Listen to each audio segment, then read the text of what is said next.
Thank you for joining us tonight on our Upgraders webinar. I'm David Laline, as my name tag suggests. I've got my co-host here, David Thurmond, and Tristan Larkin from Tommi Buyers Agents, who is here to help us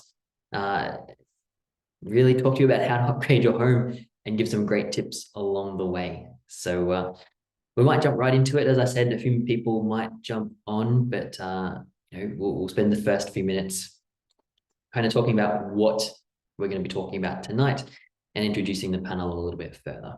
So obviously everyone's here to talk about upgrading your home. As I said, we've got Tristan here from Tommi. So Tristan is a buyer's agent. Buyer's agent will help you find a house. They'll find the right house for you at the right price and the right time. So he's going to have a lot of information for everybody tonight. Can't thank him enough for being here tonight. David and myself will obviously focus on the finance side of things, how to actually move from one house to the other with everything in line. So that's a little bit about us. There will be time for questions at the end. So please send them through along the way, but we're going to dedicate some time at the end to run through all of the questions. And the whole presentation should take about 45 minutes to an hour. So just keep that in mind as well. So let's kick off. Let's get started. What we're going to cover off tonight, of course, it's upgrading our home, but we're going to be talking about what's happening in the market.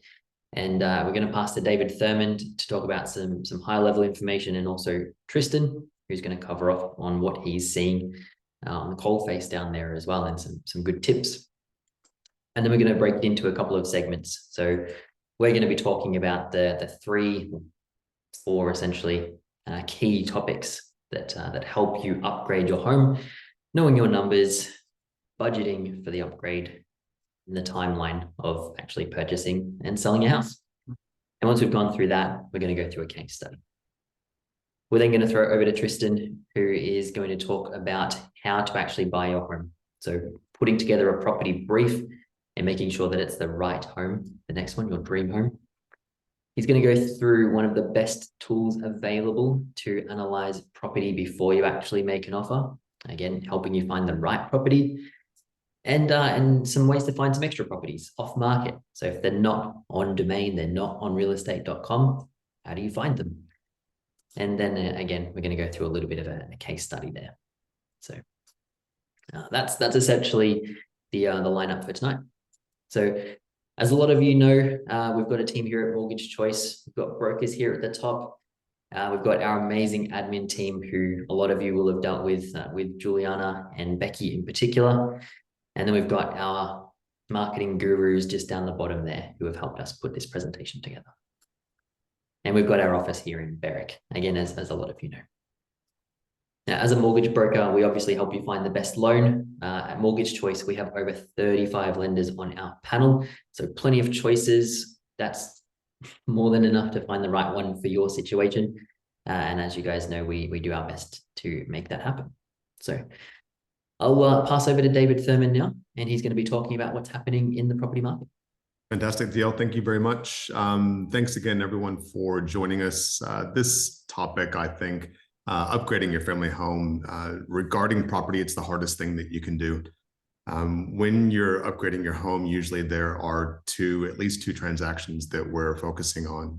It's normally the sale of your existing home and the purchase of a new home. And then we have to worry about the transition from one house to the next. And that's what makes it complex, the timing in which we do things, how we coordinate finance. So there are a lot of moving parts and a lot to it. For those that have purchased property before, if you purchase your first house, if you purchase an investment property, it's one transaction on its own, quite simple. Upgrading your home is a completely different beast. So we'll try and pull the curtain back and expose the areas where you should be mindful and what needs some extra consideration. But in the end, as mortgage brokers, we're here for you every step of the way to try and make it as easy as possible.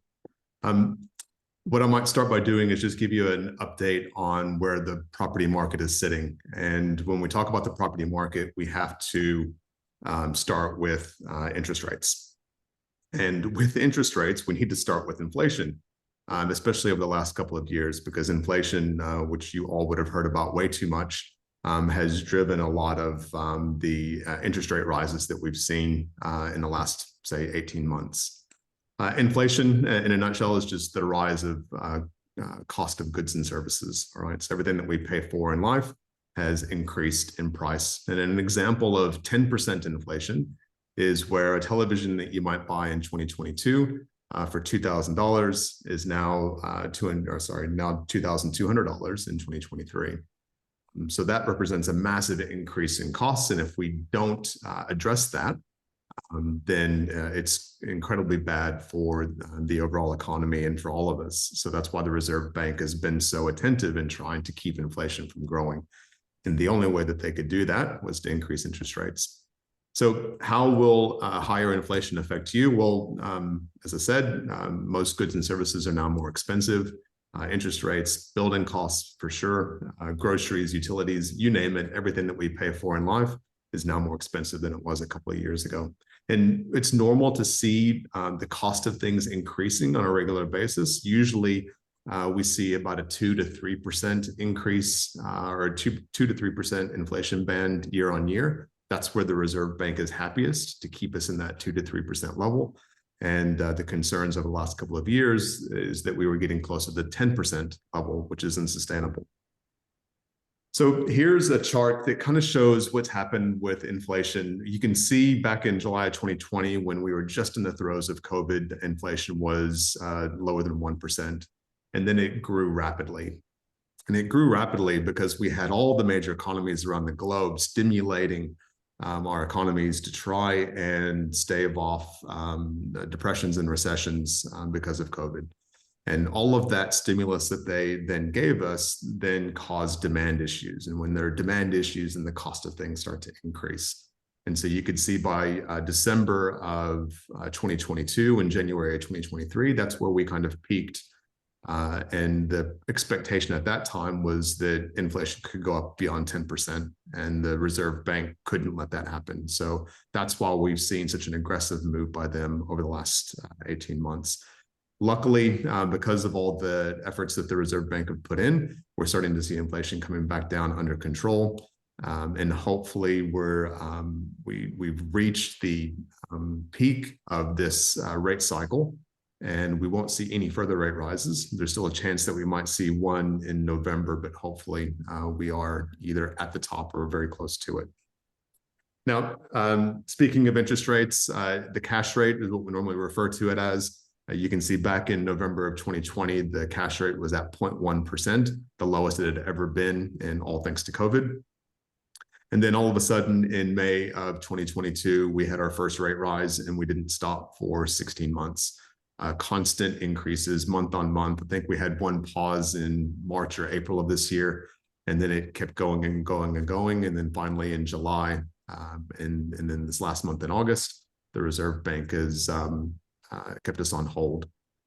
So this is kind of where the rates have played out over the last couple of years. And if you look at it on its own, you might get a little bit alarmed and say, well, goodness, you know, the world's about to explode. But we'd like to take a bit of perspective and look back over the last 20 years and realize that, grand scheme of things, we're actually doing okay. And rather than having drastic increases and rates continuing to go up, it's more just that we're returning to normal. We'll never have interest rates back at 2% like we once did, or at least hopefully we won't. Because if we got rates back at 2%, it means that something in the world has happened pretty nefarious, and we certainly don't want that. We don't want another COVID, that's for sure. Now, how higher rates will affect you. Obviously, higher rates mean reduced borrowing capacity for everyone. If you've got higher interest rates on your mortgage and higher required repayments, it means that you can afford less. So for a lot of clients right now, the biggest issue that we have is around borrowing capacity because we've got such high interest rates. It also means reduced cash flow. If you're putting more money into your home loan because you've got higher rates, you've got less money to spend on everything else in life. Right. And everyone that we've spoken to over the last 12 months has been impacted not only by inflation, but also the residual effects, which is these higher interest rates. So everyone's been affected across the board. Property values, probably the next part of our discussion. we've got good news on property values. When we look at stuff in the press, it's quite easy to get alarmed and excited about things because that's what newspapers and websites want us to do. They want to get clicks, they want to get eyeballs and attention. But we need to take everything with a grain of salt in what we read in the press, and especially when it comes to property. I came to Australia in 2004, and every year since 2004, you read the Herald Sun and they're talking about the next doom and gloom. Either the property market's going to explode or the share market's going to explode. Something's going to explode and we need to be alarmed about something. And I just think you need to pull back a little bit on what you read and what you buy into. And I'll give you an example. These were two articles that were written last year. So I think it was September of 2022, where it talked about property market plunging and just utter chaos when it comes to property. And a lot of experts were predicting that we would see a 25 to 30% drop in values. And that didn't happen. What we actually saw was that property values did correct for a little bit, but they only corrected off of absolute massive increases that we saw between 2018 and 2022. So this chart here, it's a little bit busy, but you can see on the left-hand side, the red and black lines are showing you the the decreases initially in property values towards the end of 2022, but then the sudden increase in values. And there's a small little dip there that you see in July 2023, and that's more seasonal because we do see property markets cool off over the winter time as we gear up for what is normally a pretty busy spring season. So my expectation is that we'll continue to see the property values increasing, and Tristan will speak more to that here in a little bit as to why. On the right-hand side, you can see some of the areas around Australia. One of the other things that's interesting about the press is they always generalize and they talk about Australia as a whole. But as you're well aware, in Melbourne, we've got pockets. Across the country, of course, we've got pockets. So you can see at the very bottom of this chart that Sydney had 2.3% growth, Adelaide 2.3%, Melbourne 0.5%. So while there's small increases in value, the good thing is that pretty much for the most of us, especially those in the southeastern suburbs, we've seen our property values basically go sideways while we've seen massive increases in interest rates. The last thing I want to share with you basically is a map to talk more about those pockets. So what this chart is showing you is that primarily where we saw reductions in property values were more in the northern suburbs and the inner suburbs of Melbourne. Basically, the higher, more affluent areas were the ones that were affected the most.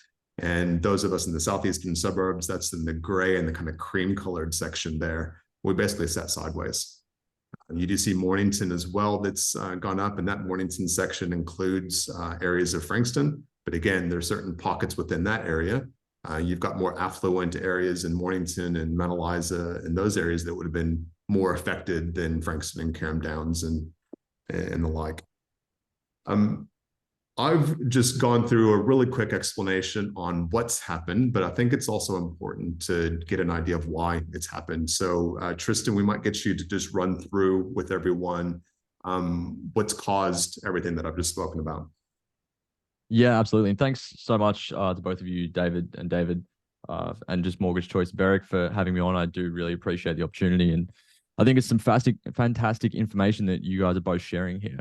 And it's really interesting for me and the team at Tommi to try to understand why it's happening. So it seems like it would just be common knowledge that when interest rates go up, people get reduced borrowing capacity and property values come down, though it's not exactly what is happening. And there's a few reasons why, and it's just because there's more variables at play than what you might initially imagine. So the first thing to touch on is that new construction loans are at their lowest levels since 2008. New building approvals have also fallen to their lowest levels since 2012.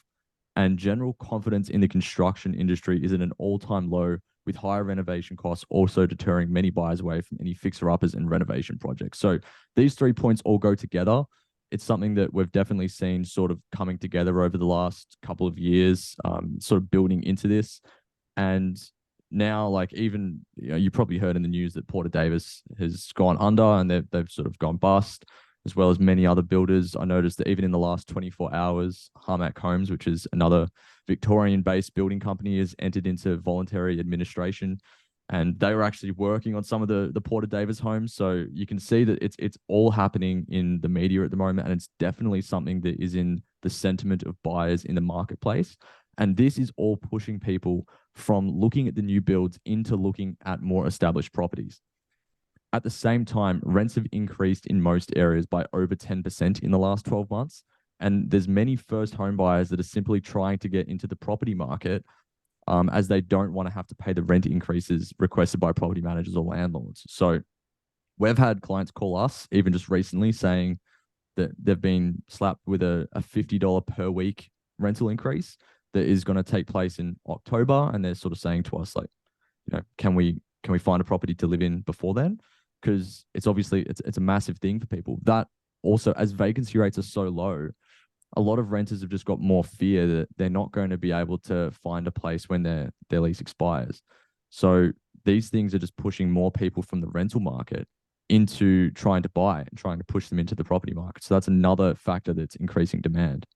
Then net overseas migration for 2022 and 2023 is forecast to increase by $400,000 people, sorry. And then in 23 to 24 financial year, at 315,000, which is well above the 235,000 long-term average. And that drastically increases demand in the marketplace. So if you think of it, you know, there's less new supply coming into the market. People don't want to be taking on new homes, or even a lot of the you know, sort of fixer-uppers or the properties that require renovation. There's this whole rental crisis that's still happening at the same time, and people are trying to flee the rental market into the property market. And we've just added hundreds of thousands of people that need somewhere to live.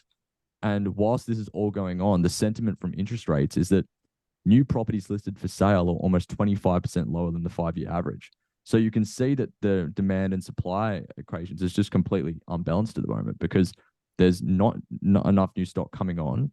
People are trying to sort of squeeze into all of the established property that already exists.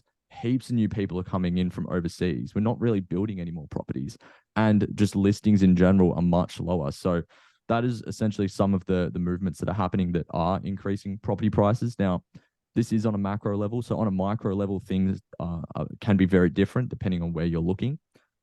Typically, we've seen the more inner city suburbs are performing a little bit stronger. They typically don't have as larger loans on their properties. So a lot of the interest rates don't affect them as much from what we've seen from our experience. Whereas typically on the fringe suburbs, the interest rates do affect, you know, buyers and borrowers there a little bit more, which you can see some demand, some sort of properties coming onto the market, which we might see more so in spring. But this is just a sort of a general understanding of where the market is at the moment, and why I think that there is a good chance the property prices are going to keep increasing in value in the coming months. So I'll pass that back to you, David. Thanks for that.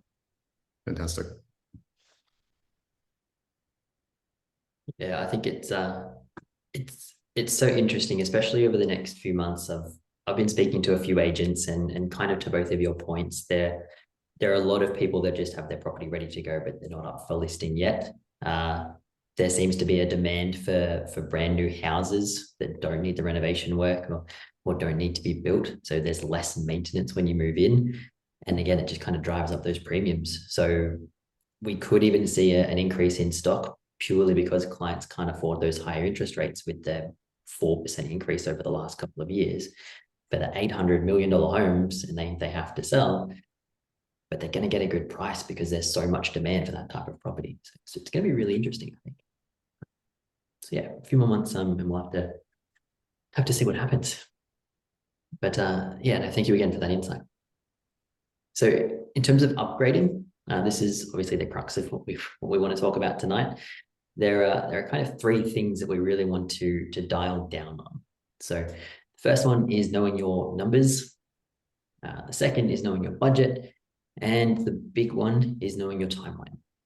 And so if we just break those down a little bit further, when we're talking about knowing your numbers, again, there are 3 key aspects of this. We're going to stick to 3s tonight. The first one is how much you owe on your current property. And so that's a given, right? Like if you're going to sell an upgrade, you need to know how much you owe on your property, because that's going to determine how much equity you have and therefore proceeds to put towards the new purchase. There might be a few of you out there that have been kind enough to use your property as a guarantee for your kids. So that's another thing we have to factor in, majority, but potentially. How much you expect to sell for, and expect to sell for is kind of the key here, because if we're looking at projecting and guesstimating a lot of these figures before you actually purchase and sell, before you actually upgrade, we need to know what the expectation is and work with conservative figures so that when you do purchase or sell, everything lines up nice and neatly. When you sell, you've obviously got the sale price to keep in mind, but there are also costs that are associated with that. So you've got agent fees, marketing from the agent. You might even have some staging if your property requires that, and maybe a tiny little bit of maintenance or renovations, like new carpet and a paint job, something like that.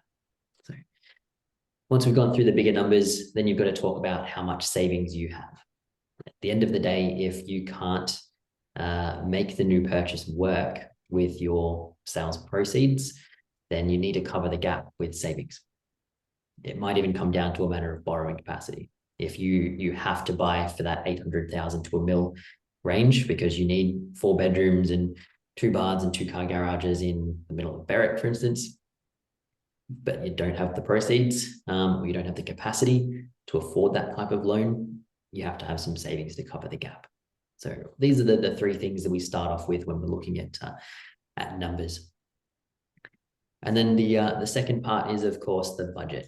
So when we're looking at budget, of course, we're looking at the affordability. How much can you afford to purchase? And this can kind of be broken down into 2 things. There's how much you can afford on paper, how much the bank says you can borrow, and then you've got to look at the actual repayments. Is the repayment comfortable for your family? If rates are going to go up a little bit more, is that still comfortable for you to manage? If they go down, great. Is that more comfortable? So that's a big part of it. There's a little tip to calculate borrowing capacity in terms of what's comfortable for your family. Every $100,000 that you borrow right now will cost you about $600 a month. So if you're borrowing $600,000, that's a repayment of $3,600 a month. So that's a quick way to know if your mortgage goes up by 100 or down by 100. It's an extra $600 or less $600 per month that your repayment's going to sit at. So that can sometimes help. We're not going to go too much into this. A couple of years ago, as David said, when interest rates were quite low, a lot of people would try and keep their existing house as an investment.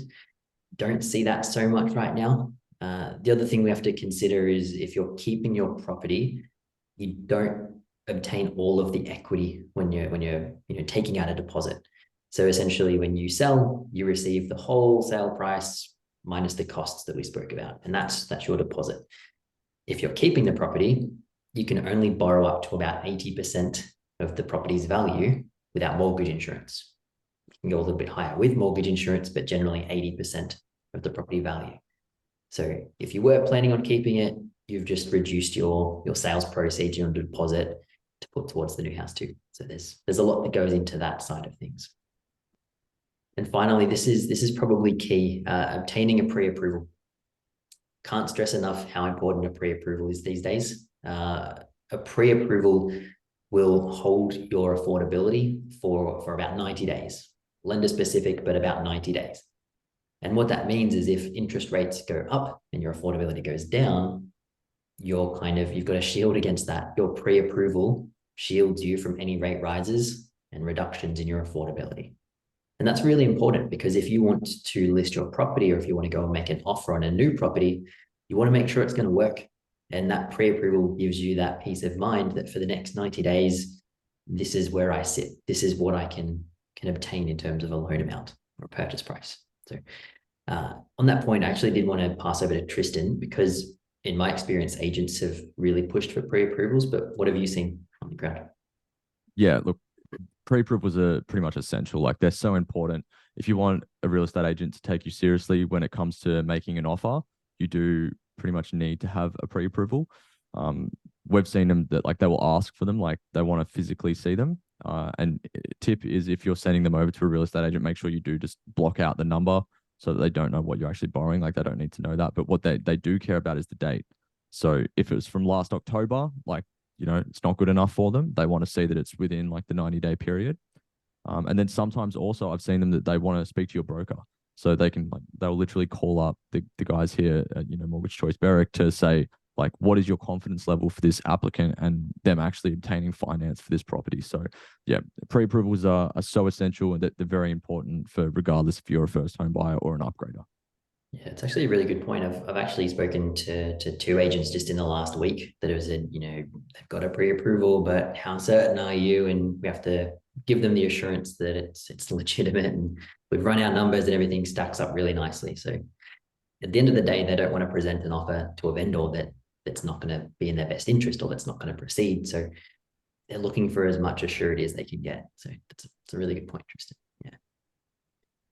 Just quickly, Manish, what we might do is hold all the questions until the end. So if you want, jot down your question in the chat or question box, and we'll certainly pick that up at the end if you don't mind. Please, yes. Yeah, the Q&A box would be great. Thank you. So the third point that we really want to focus on, it's a floating mouse somewhere, is the timeline. So the big question is do you buy or do you sell first? And obviously there's some bridging finance that can go in there somewhere, but David will go through all of those examples.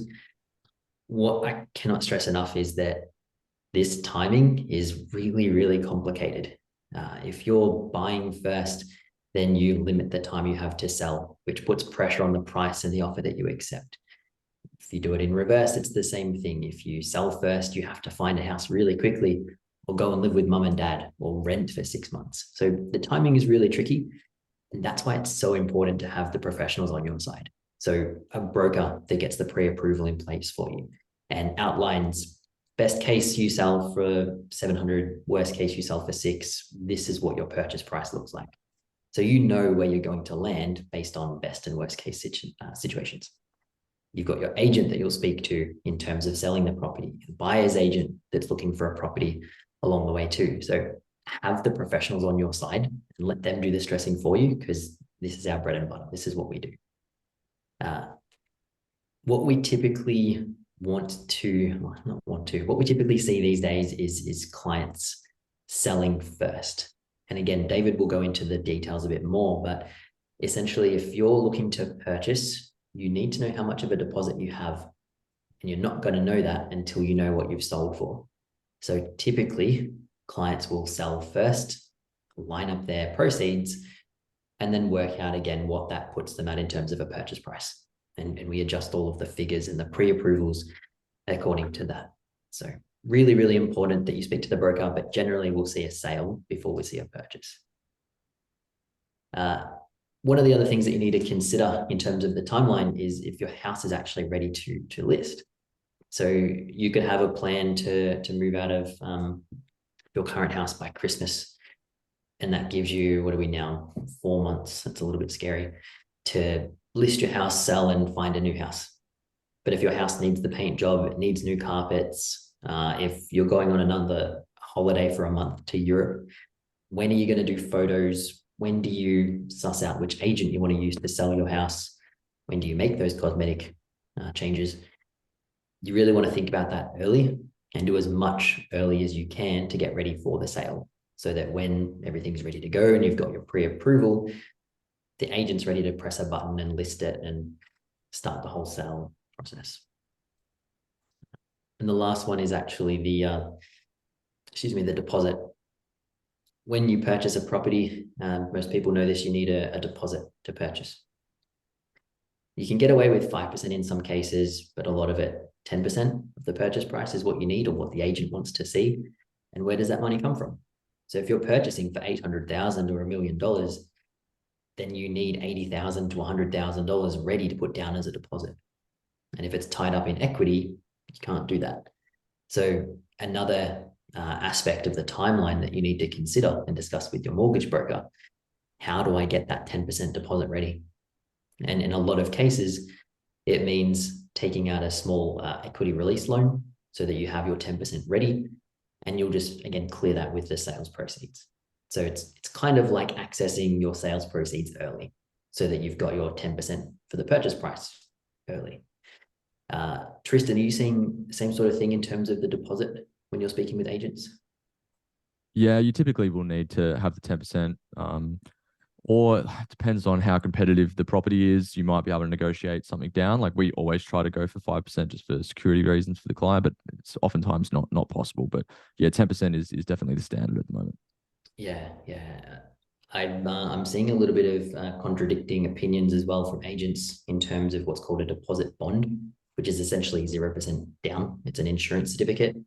Some agents love them, some agents hate them, but that's another thing that we can talk about if we don't have the cash and we can't get the equity released in time. So whole other complication that we'll speak individually about if that's what we need.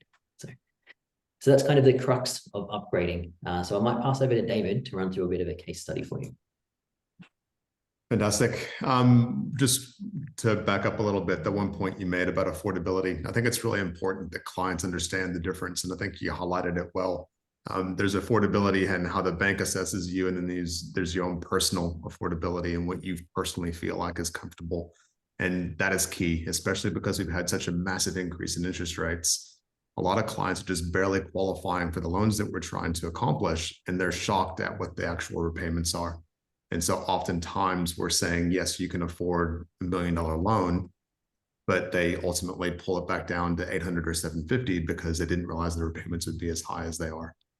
So having that personal budget when you come into a meeting makes these discussions that we have all the more valuable and all the more beneficial, because we can get right down to, well, this is what you're comfortable repaying, and we can reverse engineer and say, well, this is the loan that we can afford. Not necessarily what the bank thinks you can afford, but you personally, what you can afford. So I think that was a good point. I hope everyone's enjoying this. Nothing better on a Wednesday night than listening to three guys talk about finance for an hour. So thank you everyone for still being around. We haven't dropped numbers. So that's a good sign. We'll take you through a quick case study with this situation. If I can just click on the right screen, there we go. What we're looking at here is someone that wants to sell their existing home.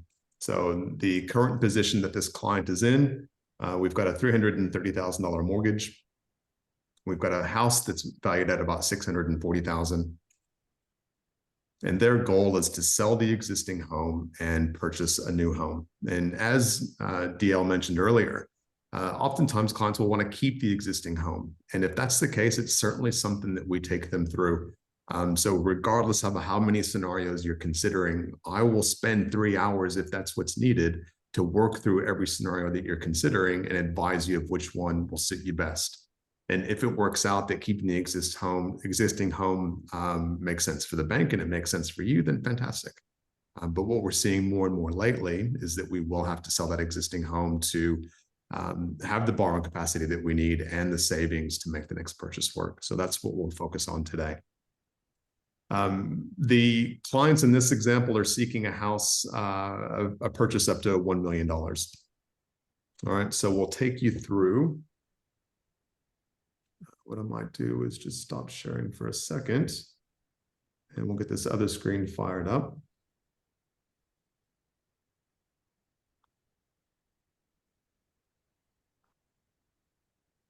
Okay, let's see if this works. All right, so let's start with the structure. Oftentimes, what we do with clients is we take them through an illustrative exercise to give them a really good idea of where they stand and what we're trying to accomplish. And so we use a lot of pretty charts and graphs to make that happen, because that's how I learn and that's how I teach clients. And we find that when clients have pretty drawings at the end of their discussion, all based on their finances, then it helps everything sink in. So we spoke, I believe it was a $660,000 house value that we had. And we had a mortgage of $340,000. And what we're trying to accomplish is a purchase of $1 million. Now, if we're going to sell this existing home, we need to work through how much in sales proceeds we'll have to put towards this new purchase. So we'll slide over to the sales proceeds calculator. And all of these calculators here that we use are all provided to our clients after we've had meetings with them, so that they've got this research to rely on going forward.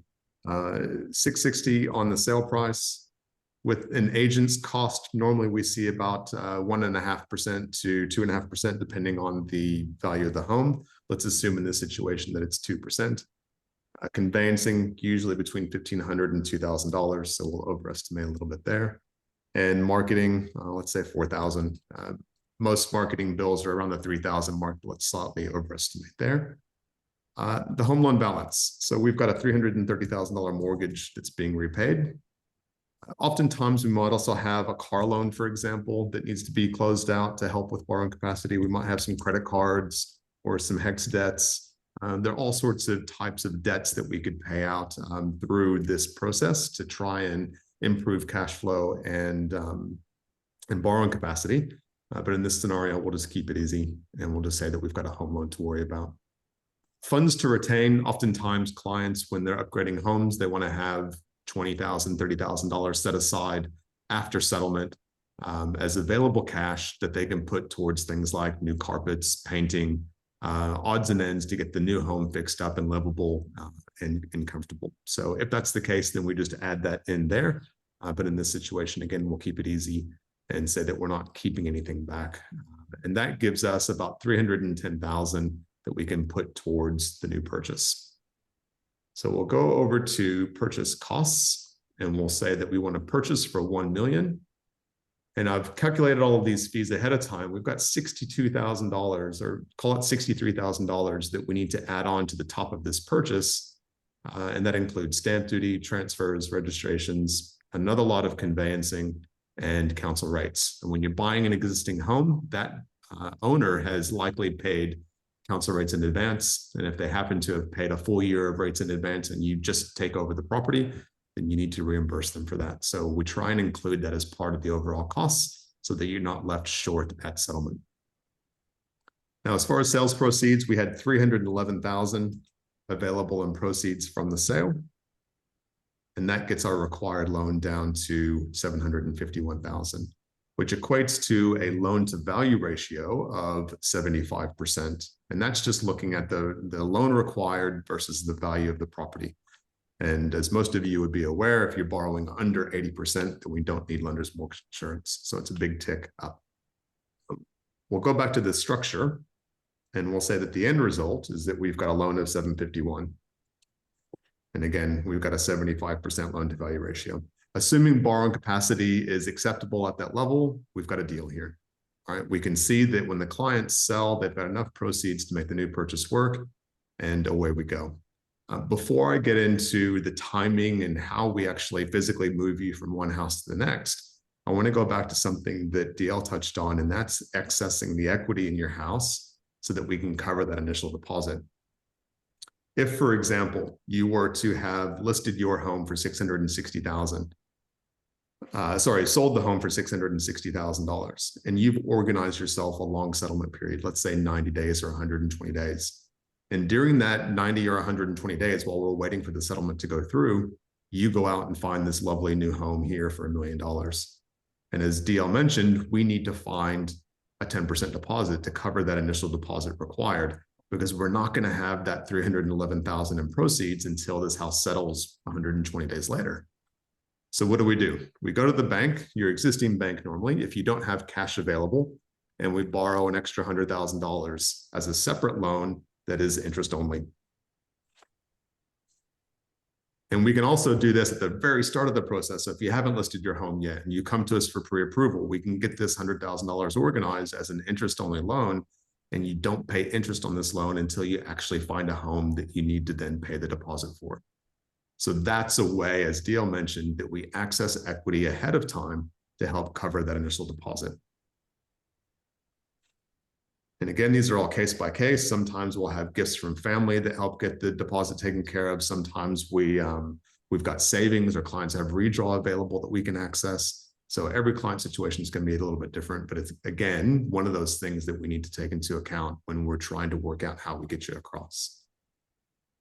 Now, speaking of getting you across, when we are upgrading homes, there are 3 ways that we can do this.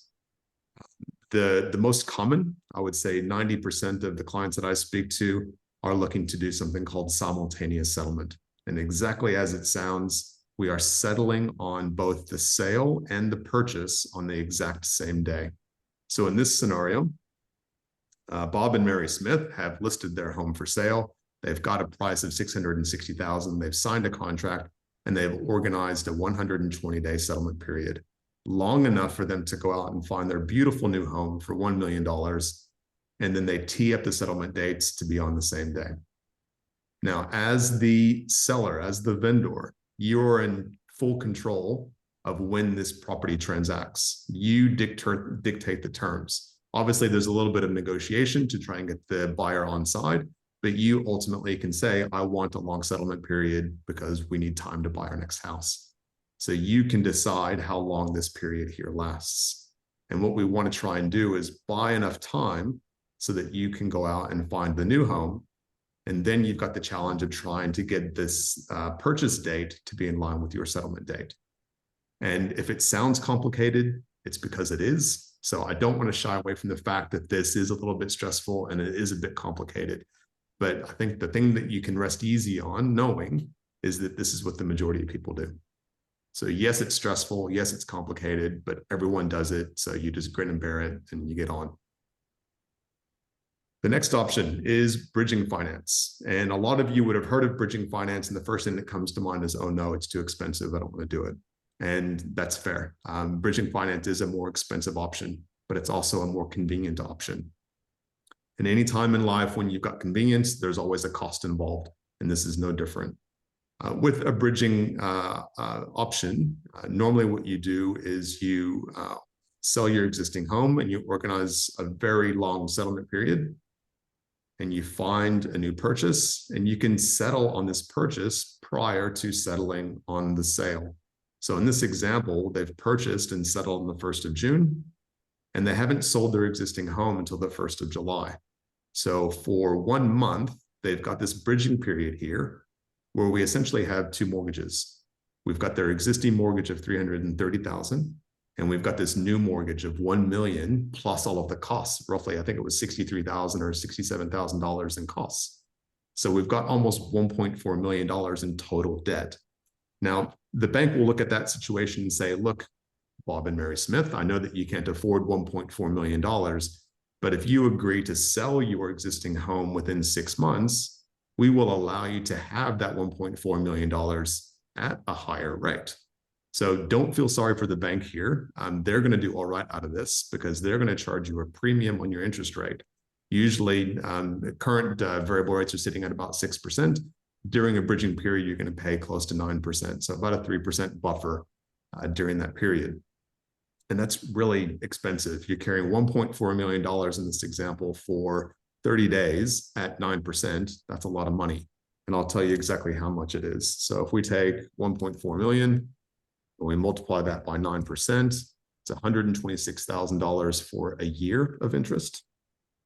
We divide that by 365, we get $345 a day that you would pay to carry that bridging period. Now, a lot of clients will say, that's way too expensive. We can't afford that, no way. But what I try and tell clients or try and educate clients on is that you don't do bridging period for a long time. You do bridging for as small a window as possible.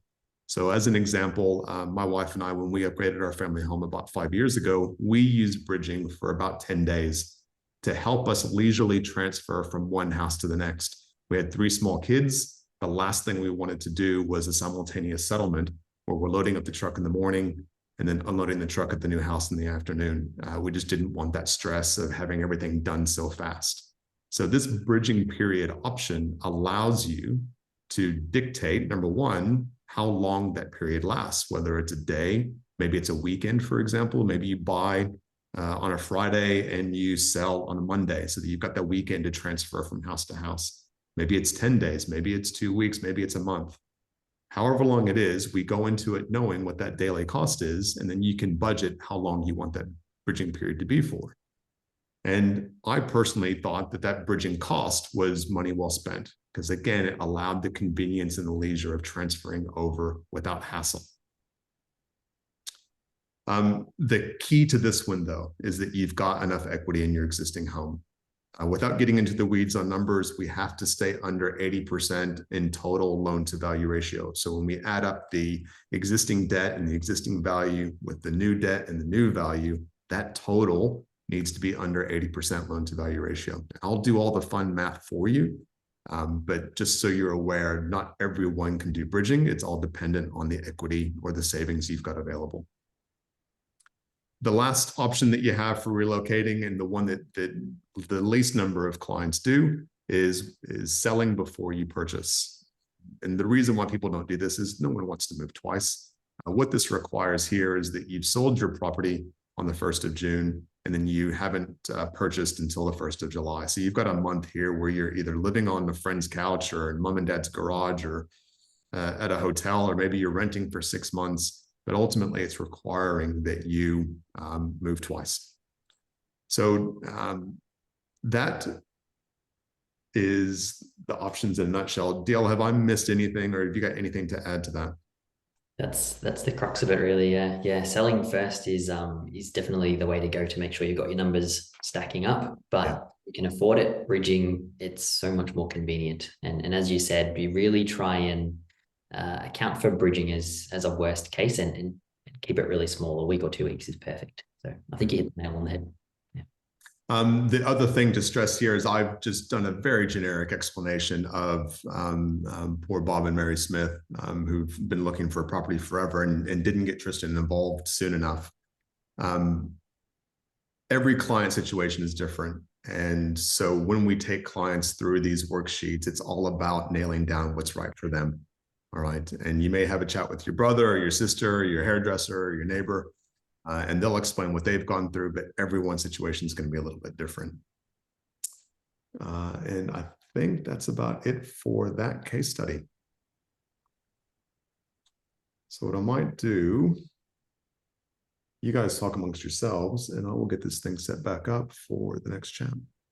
Something that we can set up as well, as I said, and as David said, we'll spend 3 hours going through situations with you guys, as bridging might be the worst case, and it might be possible, but you really don't want to bridge. You say, you know what, I like things balanced. I want to settle on the same day with my sale and my purchase.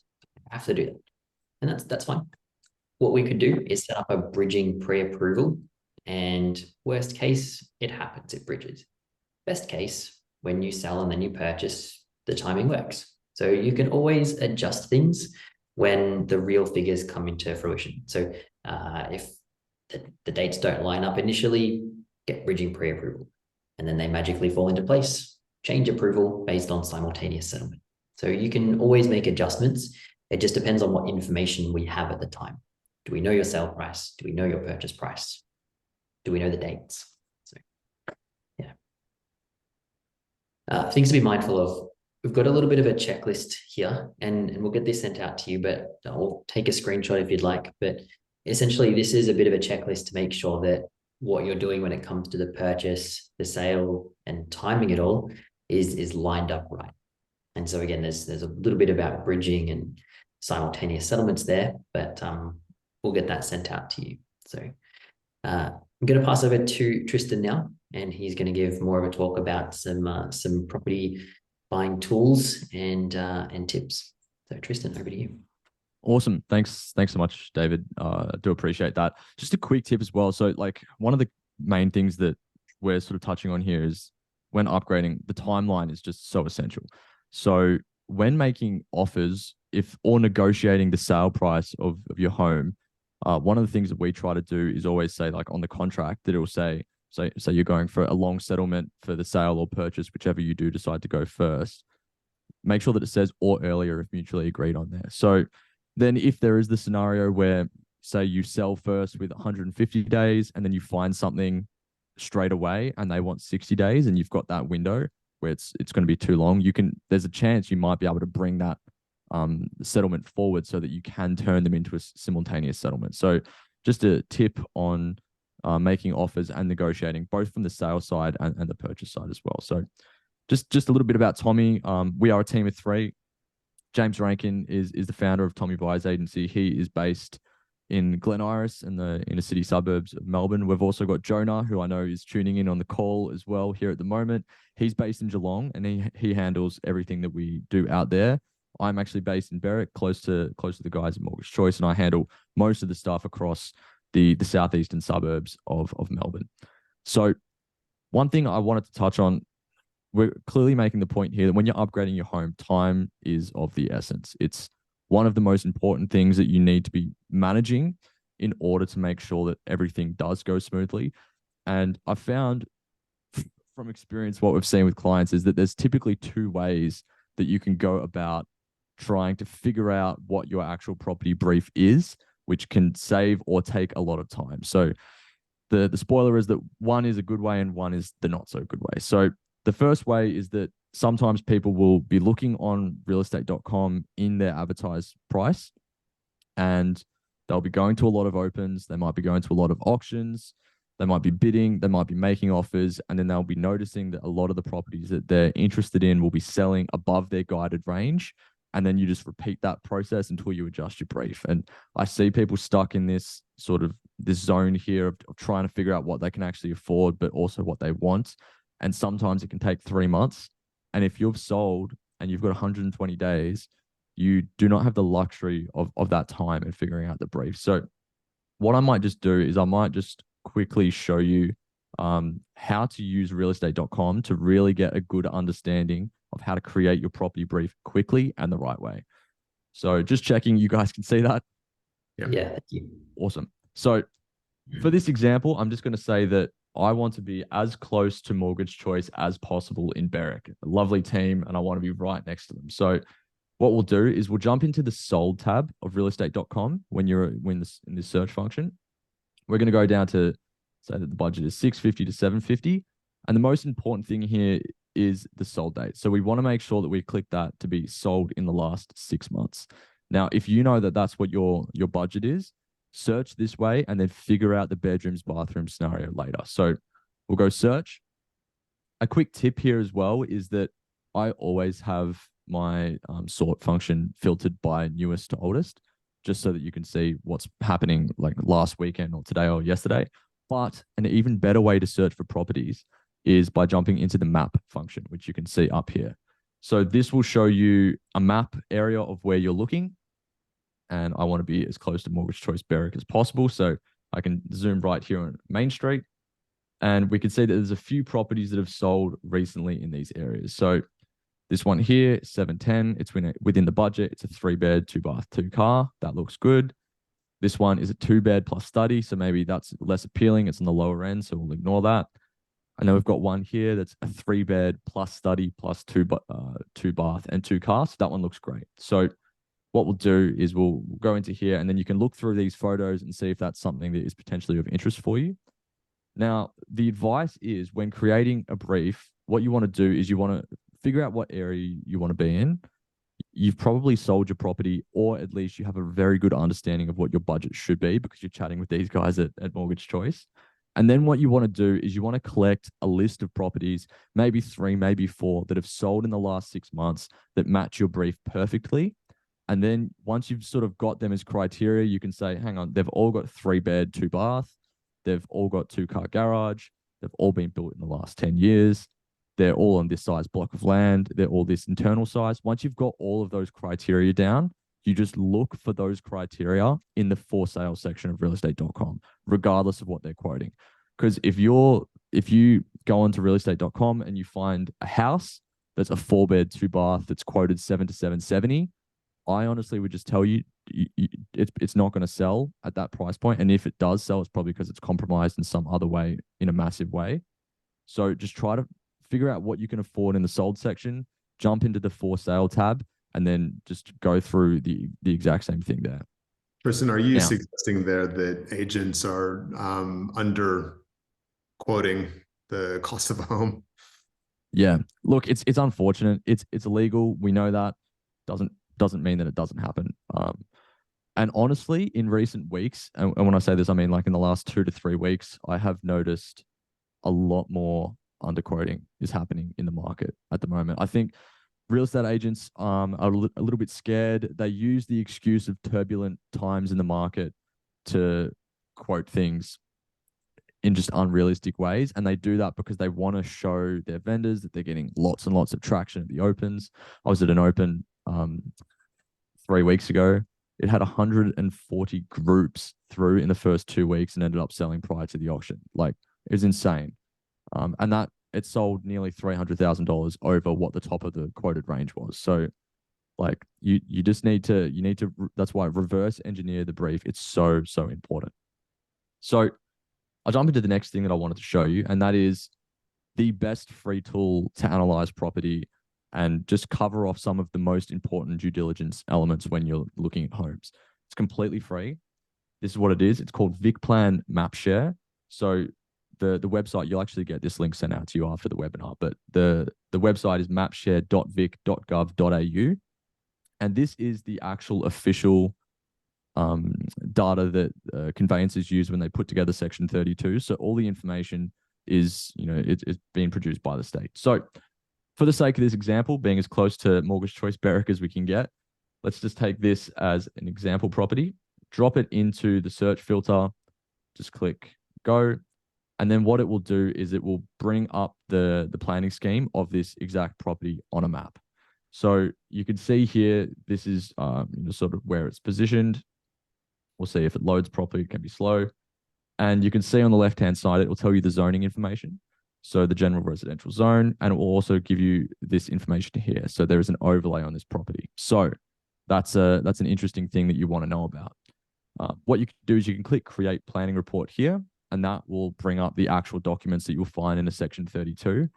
And this will be slightly different for each council region. So if you can see that there's overlays, or if you can see that there's zoning that you might not be familiar with, click on the links there and it will take you to that exact council region and give you a breakdown of what that actually means for your property purchase.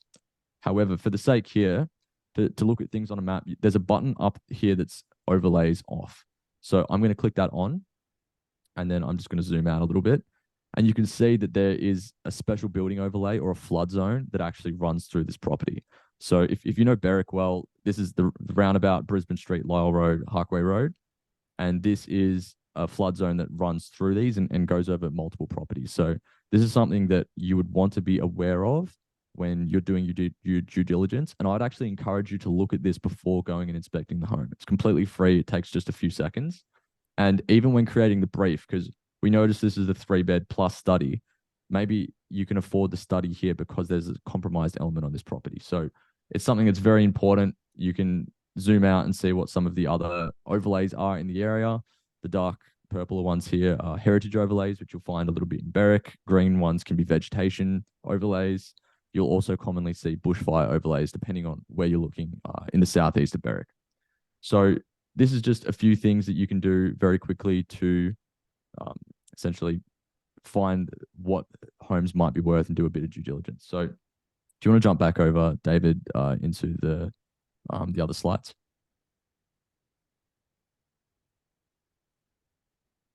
Never would have thought that something outside of that little green space there was also in the flood zone. So that's really interesting.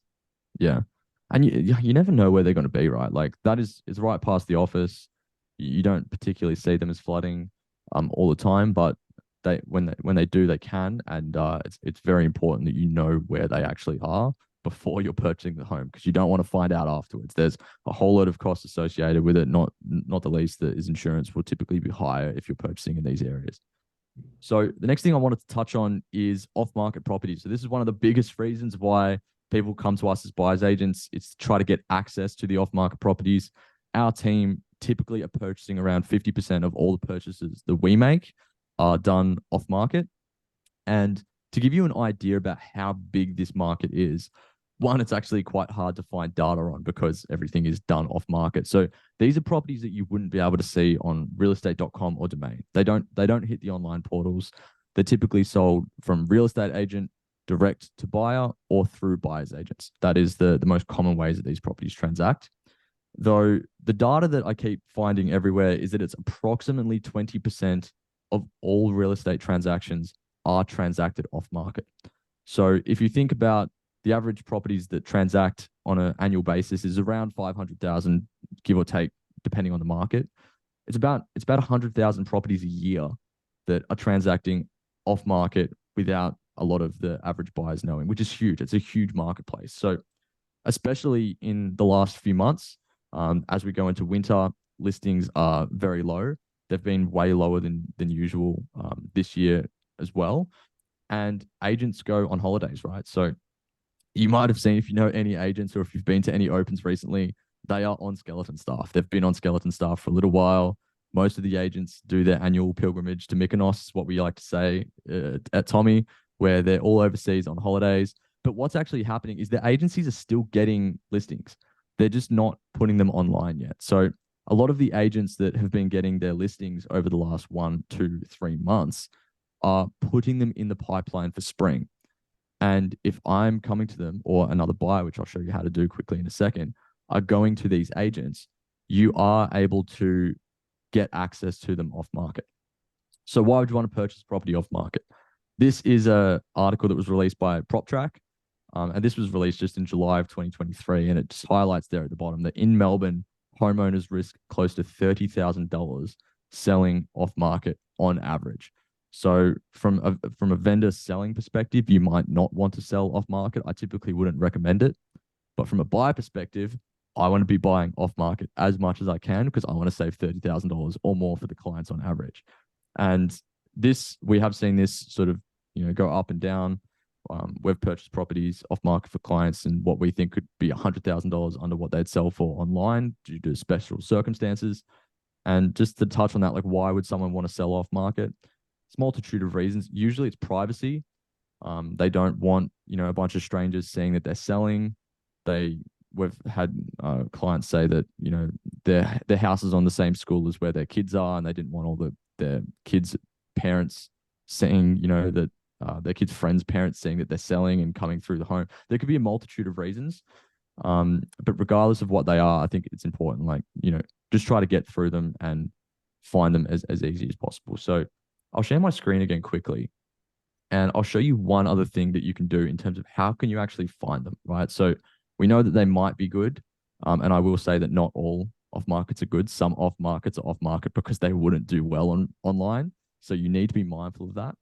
But if you want to find them and just get access to more properties, because the more properties you can see, the quicker you're likely to transact. And as we know, when upgrading, time is of the essence.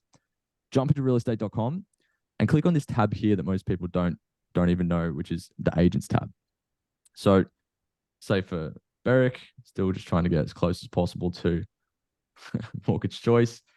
And then what you want to do is you can see all of the agents that have sold in the last 12 months properties in this area. So I know that I'm looking at a unit, so we can click onto the units tab, and we know our budget's around the 700,000, 750. So you might want to try to find agents that are closer to the 750 mark and that have sold properties in the last 12 months in this area.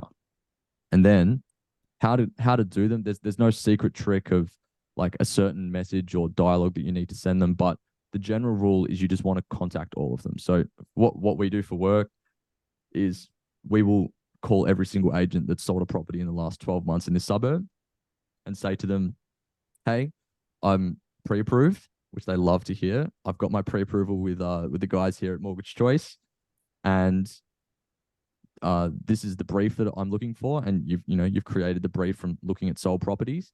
And then the easiest thing to do is actually send them some sold properties. So say, hey, this one sold at 4 Santa Monica Place in Berwick. I'm looking for something similar to this. This is my pre-approval. This is what I've got to spend. Do you have anything coming up that's off market or pre-market that might suit? And if you do that with every single property, with every single agent that's sold a property in your budget in the last 12 months, I guarantee you that you will find an off-market property. And then how to really strengthen those relationships is go to some of their opens. So you've contacted them, you've said that you're looking for off-market properties. This is your brief. You then go to a few open homes, you introduce yourself, you say, hey, I've contacted you, and then you just keep following up. And I promise you, like, we get so many off markets just from building those relationships with real estate agents. And that is literally the secret of how you're doing it. Like, that's exactly what we do for work. It's exactly what the whole team does. And I promise you that you will find off market properties. And if the agents like you, they will help you get a deal done without taking it online and showing it to anyone else. So it's the most important thing that I can stress is just trying to get access to these properties and find them as well. So David, if you'd like to take over and jump into the last few slides there as well. Yeah, David Thurmond, do you mind? Done. Just on that, Tristan, agents, as with most professions, they want the path of least resistance, I assume. So if they don't have to go through the hassle of doing opens and yeah, all of that, then the better for them. Yeah, absolutely. And you know, some agents are just transactional, so they're the ones that we love dealing with the most because they don't care about negotiating the extra $5,000 or $10,000 that might mean a lot for you as the seller. They just want to get it done. It might be the difference of a couple $100 in their take-home pay of what they're actually getting there. So, you know, you got to be careful when you're selling as well to not get an agent that's like that. But just a quick case study. Taylor and Emma, there's some clients that we work with just a couple of months ago. They were upgraders. They wanted to try to, you know, they're moving out of a unit into the first family home. And they missed out at a couple auctions. They came to us, said that, you know, this is what they're looking for.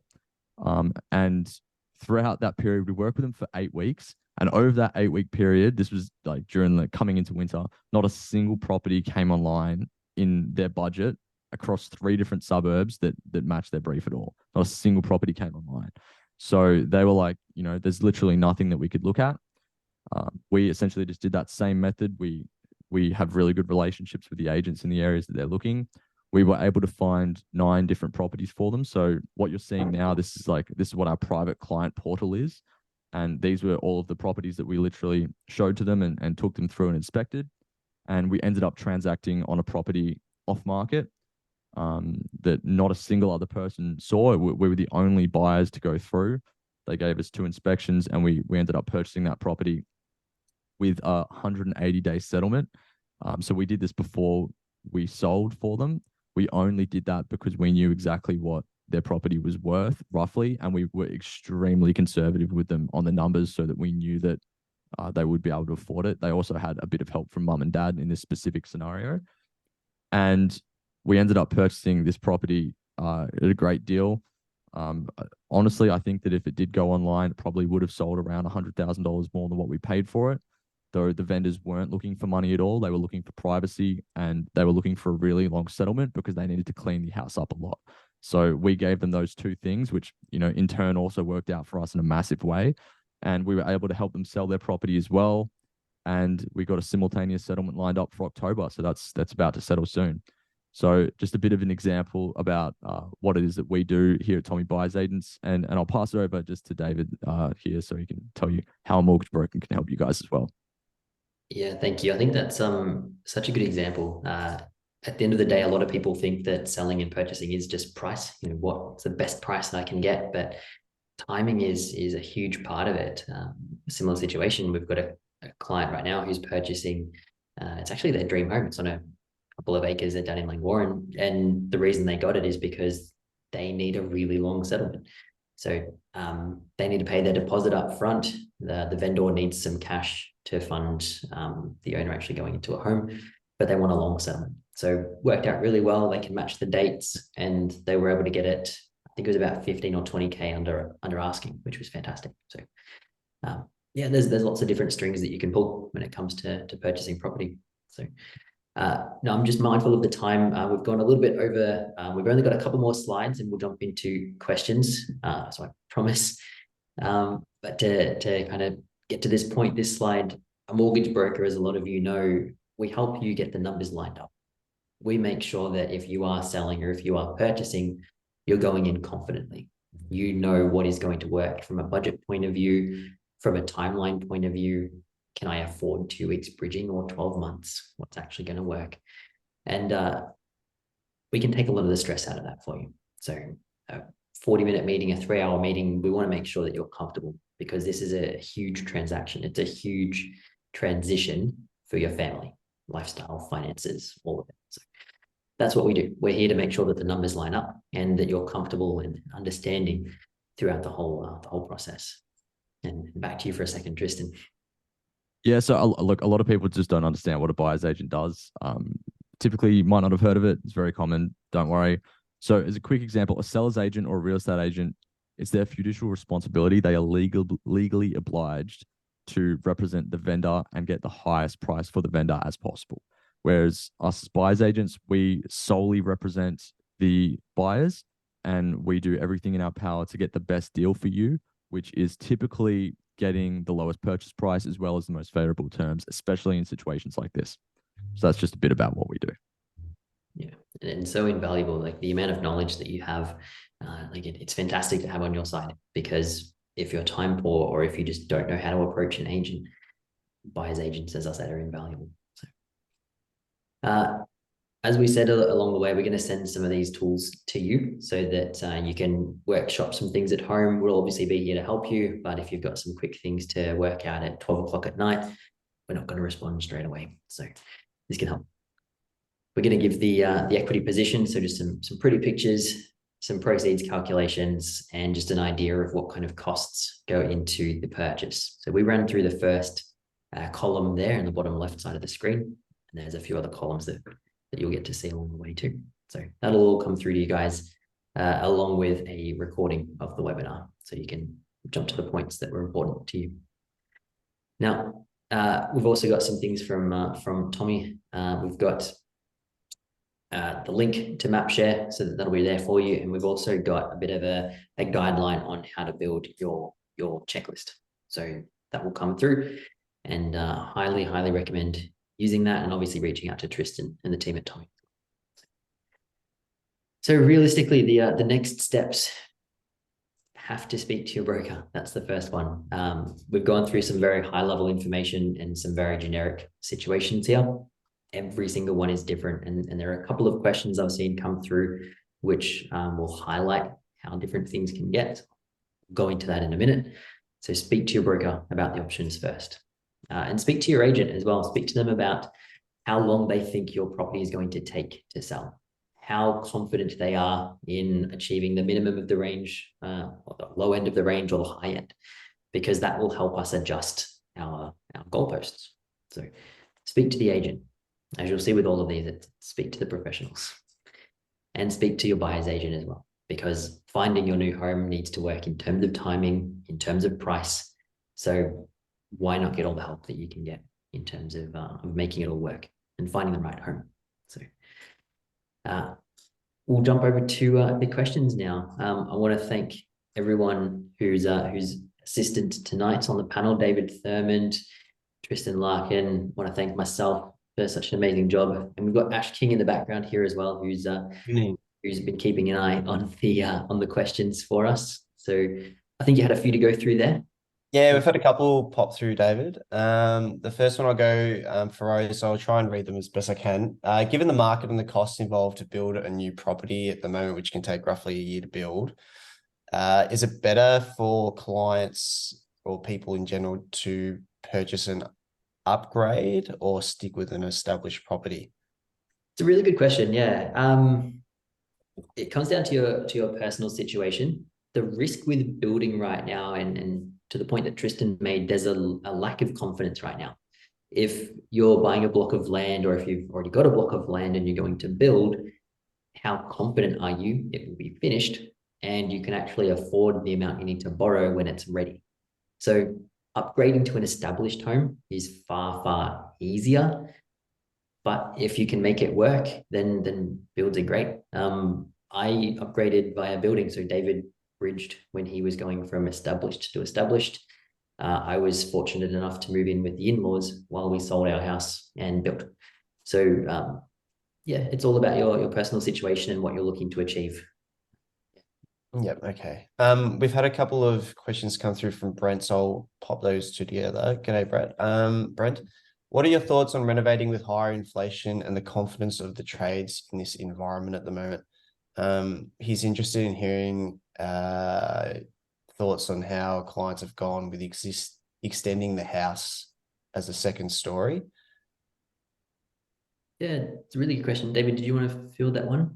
Yeah, so the challenge that you've got when you're doing a major renovation is what we call the as if complete valuation. So ultimately, what you're trying to do, for example, is borrow an extra $200,000 or $300,000 to add a second floor to the house or to add extra bedrooms. And oftentimes, we don't have enough equity in the current state of the property to make that work. So we need to rely on the as if complete value, which means you've provided us a building contract.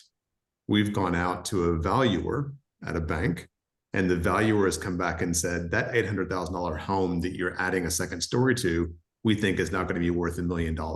And then we can lend against $1 million. The hard part is that I can't get that valuation ordered until you provide me a building contract. And for you to provide me a building contract, you have to have committed to that contract and paid your 5% deposit to the builder. So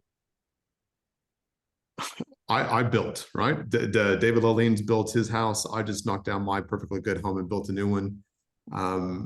So I know all about the joys of building a brand new home and getting everything that you've wanted.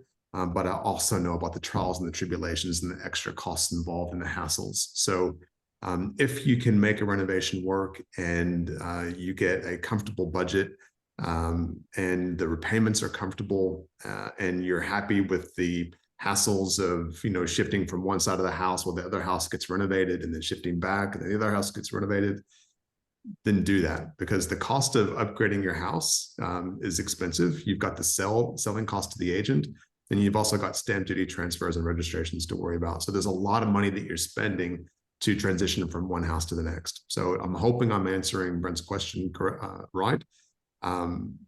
There's a lot involved. Have a chat with your broker, which is I guess the fail-safe response to everything. So certainly possible, and oftentimes it works out well for clients, but yeah, just need to have a chat with us, I guess. Yeah. David, Brent's also asking too, with your case study that you had earlier, what income is generally needed to service a $900,000 to $1 million debt? Yeah, fantastic question. And it's a common question that we get. And unfortunately, Brent, I can't give you a good answer because of how complicated lending is now. And I'll give you a good explanation why, and I'll try and keep it short. Banks now look at so many different things to confirm your borrowing capacity. The main issue that we're having right now is around living expenses. 5 years ago, they didn't ask about childcare. They didn't ask about private health insurance costs. They didn't ask about your HEX balance. They ask about all of that stuff now. If you've got a buy now, pay later account, like a Zip Money account, they see that in your credit report, and that goes against your personal account, and it goes against your borrowing capacity. So if you had no debts, no wife, no children, on a $900,000 house, 150, 175, depending on the savings that you've got. But there's so many things that go into it. We'd need to have a chat. And it wouldn't be a long chat, 10, 15 minutes, pumping in some numbers into a calculator, and we'd have a good idea. Might add to that, you're actually spot on. I did see the question come through a minute ago, and if you added 2 kids and a wife to that situation, you need 250 grand. So you're actually spot on with that 150, 170 for being single. Not only do they look at so many more factors when it comes to your living expenses, your HEX balances, but every bank's a little bit different with their calculations, and they will also adjust those calculations based on your income, the postcode that you live in, the type of house that you have, the type of schooling that your child goes to. There are so many different factors just in the living expenses calculation. There's I think it's 42 or 50 different factors that go into their calculation. So really need to speak to the broker, run the calculations and let you know. But super generic, 150 to 170 if you're borrowing it on your own, 250 if you have a wife and 2 kids. I'm incredibly biased here because I benefit if you speak to your broker, because I'm your broker. It's so complex, and DL touched on a really good point. Every bank is different, and the disparity between borrowing capacity for banks is massive. We might have Commonwealth Bank, for example, that's at the top, ANZ at the bottom, and there's $300,000 difference in what they'll lend depending on the client situation. Every bank is drastically different. Yeah, you need to have a chat. Yep. Okay. We've had a couple of anonymous questions. So you may have touched on this one through the presentation, might have come through a bit earlier. In a sell-first environment, for most houses, usually there is a 90-day settlement timeline. Unless the sale is at a condition of 120 to 150 days, wouldn't there be a risk of not being able to find the right house on time and having no home to live in? Absolutely. Yeah, you're absolutely right. And that's, for me at least, that's the biggest thing. When I look at upgrading or anything really, I look at risk management. What level of risk are we comfortable to take on? And what are the impacts if we fall into that risk situation?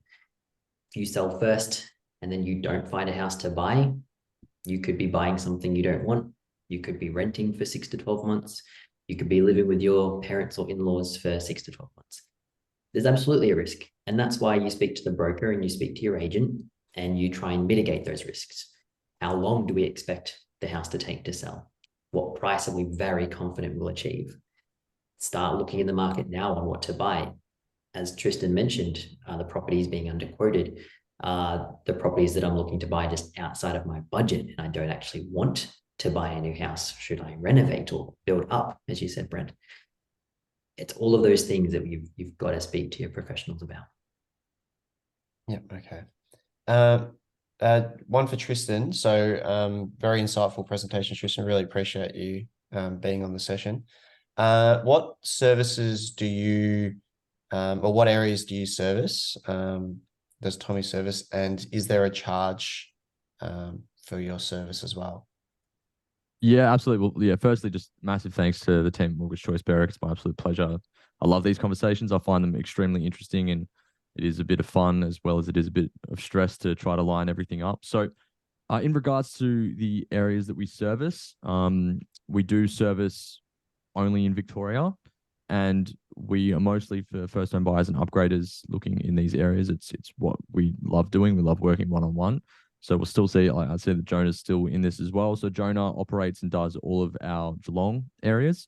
So anyone looking to relocate to Geelong, we've got it covered. And then we will go pretty much in a city. We've done CBD stuff before.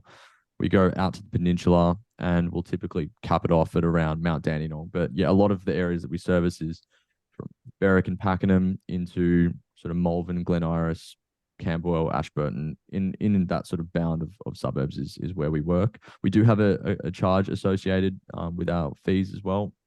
We have two different products that we offer as well. One's more for first home buyers, and it's like a guided service. The other one's completely done for you.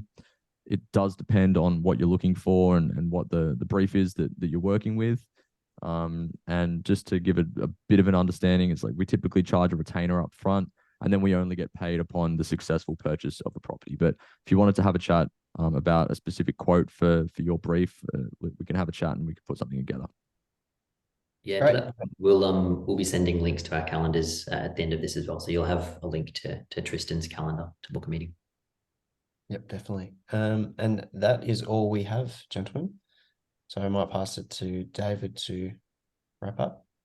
Yeah, fantastic. That's the wrap up. So thank you again to my co-hosts, David, Tristan, and Ash, for fielding those questions.